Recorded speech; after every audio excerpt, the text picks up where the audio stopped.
in October 1943, got married on a 48-hour pass in Peebles before my dad disappeared to the Far East with his Royal Navy ship, and my mum, who was in the WAFs, went back to base at RAF Blackbrook, where they arrested her for going AWOL.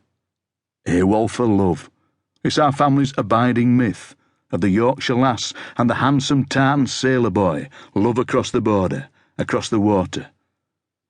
And maybe, because of that enduring story, I sometimes feel that the county is somewhere to visit, like my dad did, somewhere to go to rather than somewhere to be from, somewhere to romanticise and make fabulous.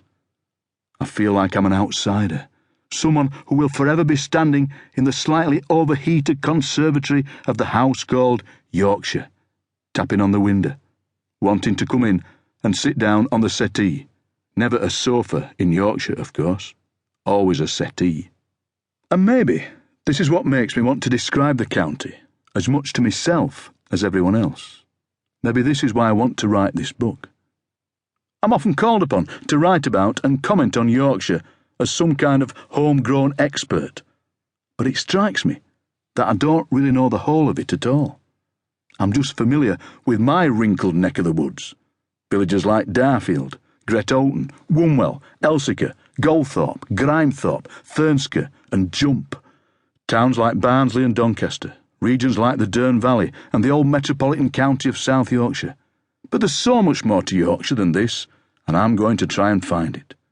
I'm going to define the essence of this sprawling place as best I can, to me and to anybody else who will listen. I can't really be a professional corner of Yorkshireman after all. I've got to be a professional Yorkshireman, if you'll pardon the cliché.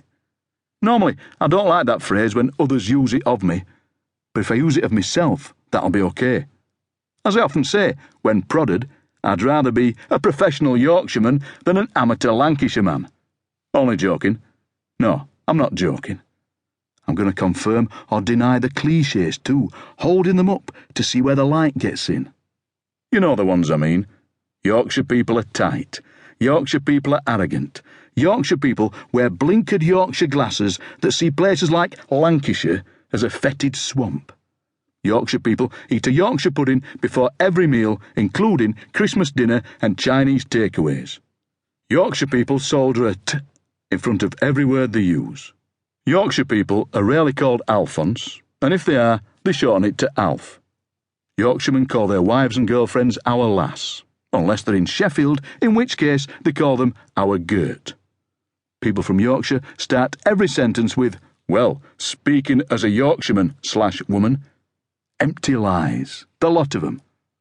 Most of them. I'm going to start here, in this village, and radiate out like a ripple in a pond. I don't want to go to the obvious places either.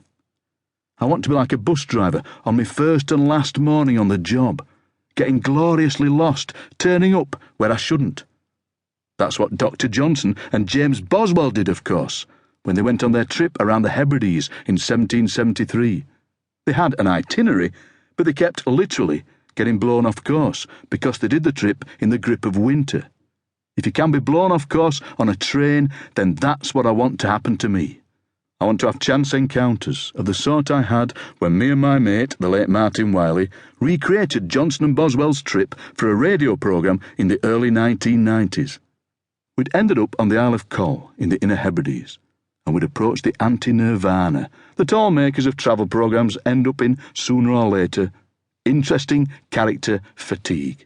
We'd interviewed so many amusing crofters with excitable dogs and eccentric ancients in Cro-Magnon cardigans that we didn't want to talk to anybody ever again for the whole of our natural lives. We left the recording equipment in the room of the pub we were staying in and went to the bar. 2 pints of bitter, I said, using a loud voice like Johnson used to when he burst into smoky hovels to harangue the Gallic speakers huddled round a dying peat fire. A man on a high stool looked at me. He was completely covered in soot because he was the island chimney sweep, I learned later. I can guess where you come from in 3 guesses, he said, a cloud of soot escaping from the area around his mouth into the afternoon. Just order that beer again. I did so. Then I looked at him. Barnsley.